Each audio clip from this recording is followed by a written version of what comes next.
Welcome to Sports, Wheels, and Reels with Jeff Miller and Austin Horton. One show, two guys, three topics, unlimited possibilities. Presented by Mark Miller Subaru.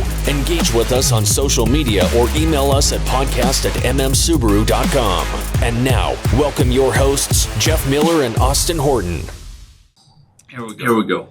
Episode something 40-something of Sports, Wheels, and Reels. Hey, Jeff. Hey, what's going on, man? Oh, nothing. Just juggling 15 chainsaws while holding a baby. That's what you're supposed to do. That's the fun part. It's our business. It is fun. I told the managers at the desk today, I'm gonna be the hated child. Imagine if we didn't make it so easy for you.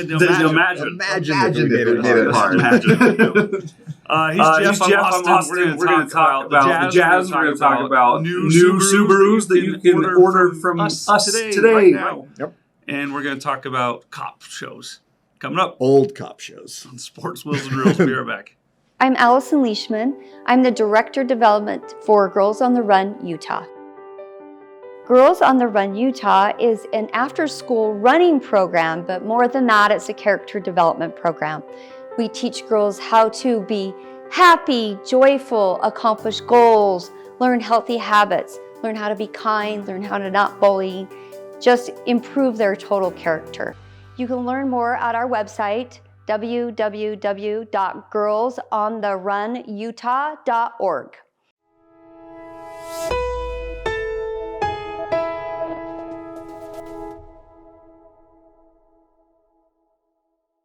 All right, we are going to just have a chat one here. segment, we're just going to talk We're it gonna out. Fly through it all. In It's been 9 years since we saw each other. It's been like a month. Yeah. Or two. When was the last time we did this thing?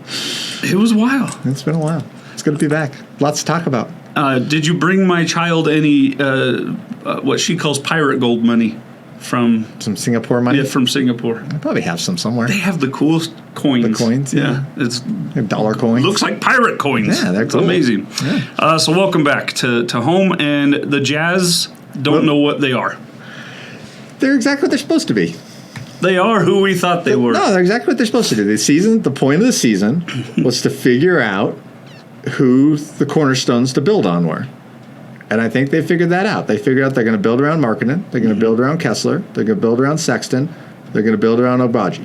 Yeah. Those are your four. Clarkson, who knows? And who knows if Clarkson resigns or goes somewhere else in the offseason. Like, I don't think he's part of the real core, though. So you got those four guys, your core. And if you take those four guys and they develop properly and you add a star with them, you're back in contender town. Can Colin Sexton be the on-ball guy that they need him to be? Because you look at Markkanen and you look at Kessler and you go, if they had an on-ball guy... I think if they could, if a top-tier point guard came up in the draft, I think they'd jump on it. Okay. I think they would love to have a guy that could run the show. If they could find a 6'4" point guard that could run the show, they would love to have that. So a new version of Russell Westbrook? The one that can shoot. I don't think he needs to. I think he needs to shoot, but I think better than Ricky Rubio. But I think the Jazz are a couple players away that they still need that are stars. But I think they extend Markkanen in the offseason if he'll take it. I don't know if he will because he can only get 120% raises. But they could extend. I think they can extend him. They say the new CBA that's going to come out is going to change that. There's a rumor out there that the 120% raise thing is going to go to 150. Wow. Which would be really good for the Jazz because it would probably allow them to get Markkanen on a 3 or 4 year extension at $30 million a year, which you would do in a heartbeat. Yeah, absolutely you would. Yeah. Right, and they could get him to sign on and be a long-term cornerstone here. I think he'd take it, and the Jazz would take it. So when they traded Rudy and Donovan and Quinn Snyder quit, which welcome to back to Atlanta to Quinn Snyder, I thought it was going to be a 7 to 10 year rebuild. I think it's a 3 to 4. I think I was dead wrong. Yeah, I think it's a 3 to 4. I mean, they've got so many draft picks. You still don't understand. They have so many draft picks. And I think I wouldn't be surprised if they shut Sexton down at some point. I wouldn't be surprised. Well, is he not? Isn't he? He's injured right now. Yeah, he's injured right now. Yeah. Agbaji's coming back tonight. But I think I wouldn't be surprised if they slow roll Sexton, slow roll Clarkson come back. I wouldn't be surprised if Markkanen takes a few games off here and there over the next 20. I wouldn't be surprised if the Jazz go 5-15. down the stretch. I also wouldn't be surprised if they go 15-5 because this team's crazy. Like, you never know what this team's going to do because they play so hard. Now Johnny Juzang is going to light the world on fire. They found out that they've got the right coach, I think.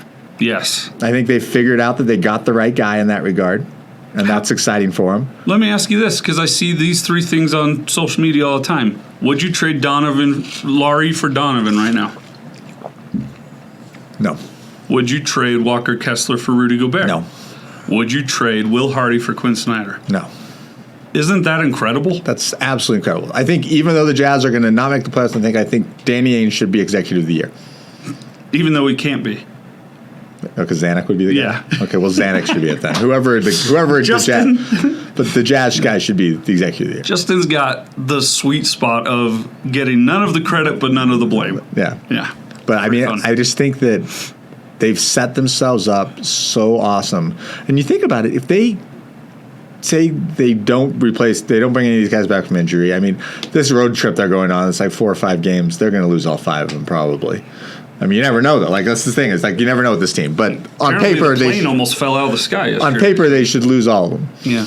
So, I mean, I'll tell you, that Spurs game was as ugly of a basketball game as I've seen. Glad I did not watch it. I was there in person, and it was as ugly of a basketball game as I've seen. The Jazz had an offensive rating in the last 7 minutes of like 74 or something like that. It was like insane. I saw that on Twitter. And that was with Markkanen and Olenek and all those guys on the court. Ugh. But, I mean, if that happens and they go 5-15, they're probably the 7th worst record in the NBA, which makes them a pretty good lottery pick and a chance at pulling a top 3 that's in the 15% range. I think they'll 20% range. They got a chance at it. If they could get a top 3 pick, this all of a sudden becomes maybe a 2-year rebuild. Yeah. Yep. Right? But, I mean, this draft is deep. A lot of these top 10 picks are going to be awesome. So, I mean, they could pick up a stud right there if they would just with that top 10 pick, and you're probably getting another 14 or 15 pick from Minnesota. Yes, that's. I mean, depending on what Minnesota maybe even does, better than that. Depending on what Minnesota does down the stretch, but I mean, the Jazz are only 2.5 games out of the 6th worst record. But they're also only 3.5 games out of the 5th best record in the West. That's what I was going to say. Like, it's crazy on both sides, but I don't think they've got the horses to be better than 500 down the stretch. It does them no good to slug out a first-round series. And you don't want to. And to do it, you'd have to play Markkanen 40 minutes a night. You'd have to play all these guys, and you don't want to risk Markkanen or any of these guys. They might end up being a play-in team, but I would hope that they lose that play-in game and get a top 3 pick. I think that they're so injured right now. You think it could really slide? I think it could really slide. And I don't think anyone would really care. I think the Jazz showed everybody what they are, and what they can be and their potential. And if they could get themselves down to that 6-7, I don't say tank, but I think it's just a natural tank just because you're hurt. Oh, yeah. Like, you're not trying to lose, right. But if you watch the point guard play in that 4th quarter of that San Antonio game, Taylor Horton-Tucker is a good player, but he still learned how to be a point guard. Yeah. Taylor Horton-Tucker is my favorite NBA player because who was it? I was sitting with Mike. He's got a good name. I was sitting with Mike Aguilar at the game, and I looked over at Mike and I'm like, how old do you think he is? Yeah. Mike's like 31, 32. I'm like, that dude's 22 years old. Like, there's no way Taylor Horton-Tucker is 22 years old. He's got a little bit of a Greg Oden going there. Oh, my gosh. He looks like he's 40. Yeah. Yep. But, I mean, I like him off the bench. I like keeping him. I don't mind, but I don't think he's not. The Jazz right now on their roster, Sexton, close, don't have anybody who can run a point. Yeah. They'd almost be better off giving the ball to Kelly Olynyk and making him the point guard. Don't say that. But you thought that Spurs night was ugly. But imagine him bringing the ball up. He would have been better off bringing the ball up than the 2 guys we had bringing the ball up in that 4th quarter, Horton-Tucker and what's his name, 10-day. Who? The guy we have on a 10-day contract. Chris Dunn. Dunn, thank you. Right? Yeah. I mean, they were both. I mean, Dunn had a great first game, but I mean, he ran that offense so badly. Like, the Spurs are like one of the worst defenses in the NBA, and they made them look like they were all NBA. Everybody. Well, I'll say this, and then we can move on. I think that if you had season tickets to the Jazz this year, you were kind of concerned about if you'd want those games and want to be there. I think you've got your money's worth. Oh, you got your money's worth. It was entertaining. This team, the beauty of this team is they play so hard, and they're never out of a game. Like, they just have so much art. And it goes back to what you had with the Jazz 4 or 5 years ago. They actually like each other. They like each other, and they care. They like each other, and they care, and they're playing their butt off for a coach that's going to be a co-chair here for a long, long time. All right, so that's the Jazz. That's sports. Let's talk wheels for just a moment, just a brief moment. Okay. It is Loves Diversity Month here. Subaru Loves Diversity Month. We've got some Girls on the displays Run. going up. Girls on the Run is our year partner this year. A brand new organization that really does a lot of different things to raise girls in a world that is starting to give women the due that they should have, but it's still far from what it should be. Way too slow at that, for yes. sure. And but so creating incredible mentorship programs, and it's cool. It's a great organization. We will have a female president from Girls on the Run in the next 20 years. Yeah, I wouldn't doubt it. Maybe 30, given that my age, daughter did Girls on the Run. Did she? 4 or 5 years ago. Yeah. We need more women in power. We just they do a great job in the schools too. And it is time, if you've been waiting on a Crosstrek, come get your order Start placed. ordering for the new 24 Crosstrek. The Outback and Legacy orders are going to open up. 2024 Legacy and Outbacks are open. Yeah, you can order the new Outback and Legacy, and we're starting to get cars. We got a great allocation for April. We're going to have cars on the ground. We actually, of our 127 cars we're getting in April, I think 60 of them are available.